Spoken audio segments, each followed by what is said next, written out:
Everyone, good morning, good afternoon, good evening. Any time will be your time zone now. You are the great. I'm Ambassador Dr. Queen Blessing Ebigesin, popularly known as Black Queen. I'm a Nollywood actress and a filmmaker. I'm the president and founder of Queen Blessing Foundation and the vice president of Association of New Producers Nigeria. This morning, I just want to beg bloggers and every other person that has platform who have decided that they want to trend with davido and chioma's issue. Where is your empathy? Where is your humanity? Where is your sympathy? Let's sympathize with those who are mourning, for Christ's sake.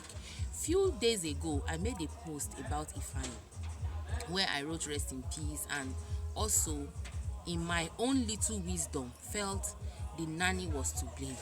And the reason why I blamed the nanny was that I've had my fair share of what these house girls and housemaid or nanny or whatever it is we want to call them can be. There was a time, I think some years ago, I was shooting Super Story for Wale Adenuga. I was on set for a couple of days, and that very day I just told my director that I wanted to go home, but I'll come back very early the next day. So they let me go after the close of work that day. When I got home, I asked my son what he ate in the morning. He told me noodles. What did you eat in the afternoon? Noodles. What did you eat in the evening? Noodles. What did you eat after that? Noodles. I called my girl. I said, why will you give a child noodles the whole day?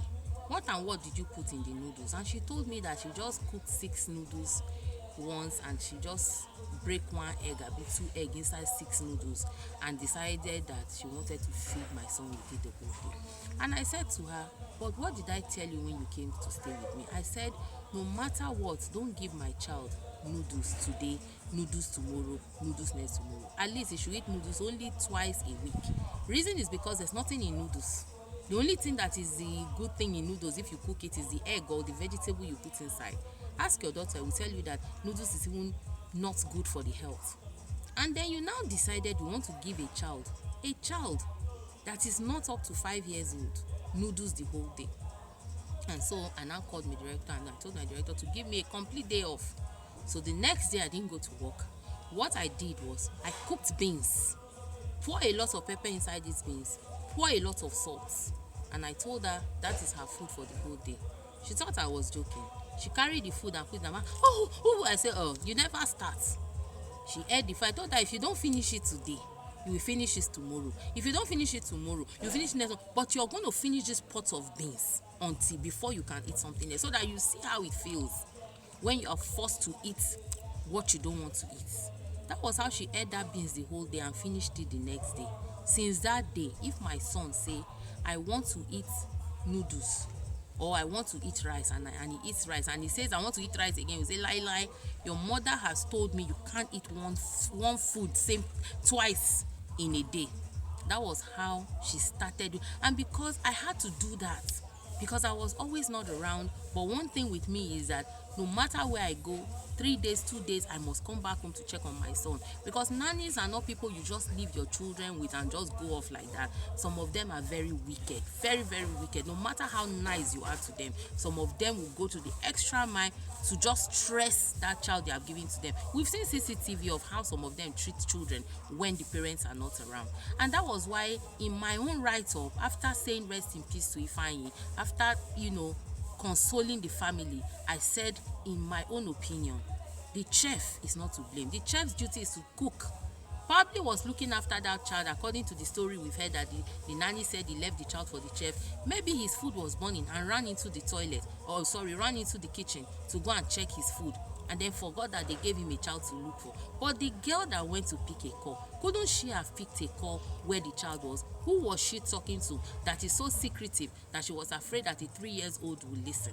Now, that was why I made my post, to teach people that if you have a swimming pool in your house, put a barricade. Don't just leave your swimming pool open, especially when you have children crawling, little toddlers at home.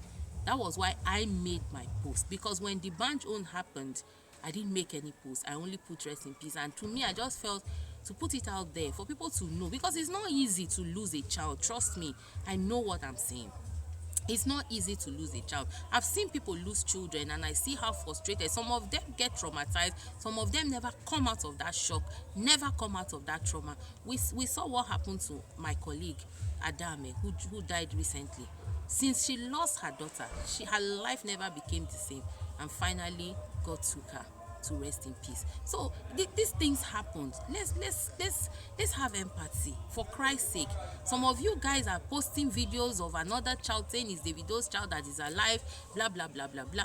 Davido's son has gone to meet the Lord. All this video that you are posting that he's the one that is, how do you think the family, Davido himself and Chioma, how do you think they are feeling right now? Because you people want to trend, you people want to make money. You don't making money, you bloggers, some of you don't have lost your senses out of the fact that you want to make money by all means. You don't care who you hurt, you don't care who you step on, you don't care what is going on. Your own is just to put out a video and create money and create money. This money una go carry and go heaven. For Christ's sake, this is not a joke anymore. It's not funny anymore. If you cannot sympathize with somebody that is money, keep short and just let it be. You can't keep bringing theories. And some of you, the born again Christian, they now me better pass Jesus Christ. All of you, you know that this boy is already gone to the Lord. If you see a news, the next thing you say is fake news. He's not dead, he's alive, and we are praying. God will not let it happen. God will not let it happen.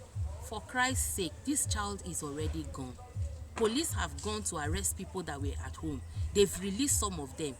Stop falling for these stupid blogs and helping them make money off of this issue.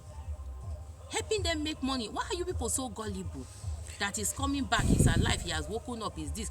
That child that you people are trending the video, the owner of the child has even posted a video that people should leave his child alone. That boy is suffering from another illness entirely. Has nothing to do with it. Fine. Please, bloggers, use your sense now. Come on.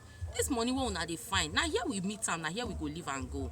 You shouldn't feast on people just because you want to create more money, create revenue for yourself. You just know the rumor is fake, you know the news is fake. Some of you are even the ones creating the fake news just to trend and make money. It's not fair. Allow this family to mourn. Allow Davido and his family to mourn this child. Allow this child to rest in peace. I beg you in the name of God.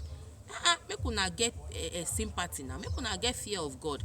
You know that a story is fake. You will just create it and post it. Some of you are even creating charts claiming that it is Davido's chart. Why are you wicked? Why are you so wicked? May you never lose a child though, because if you do, you will know how it feels. Anyway, guys, I just felt like putting it out here to talk to these bloggers and some of our gullible Nigerians that fall for everything they see on social media. Ifeanyi has gone to meet the Lord, and by the grace of God, God will give the family the fortitude to bear the loss. It's a serious loss, it's a serious pain, and with this, a lot of people will learn. No matter how much you make, even if you want to live a luxurious life, put a security on it. If you have a swimming pool in your house, barricade it. As old as I am, I'm afraid of water. When I get to the swimming pool, I only sit down and put my leg and be dangling it like this. I am afraid of water. So if I ever have a pool in my house, I will barricade it. Barricade it, lock it, so that anytime anybody wants to go there, the person will have to open it with a key to get into it. Some of you go as far as putting pools in your parlor. Come on, what do you want to prove? What do you want to prove? It is your money, you can do anything you want with it. But for Christ's sake, if you have children, protect them, because the people you employ to take care of these children, trust me, some of them are devilish incarnate, and they can do and undo. Some of them, you bring them to look after your children, they will go and follow men and leave your child in the house and come back anytime they want to come back. Think about that child, that even if you are not around, protect the environment that child is, so that even if the nanny or whoever is taking care of that child leaves that child vulnerable, that child will not be harmed. Please, let's do this as parents. I beg you. I love you guys.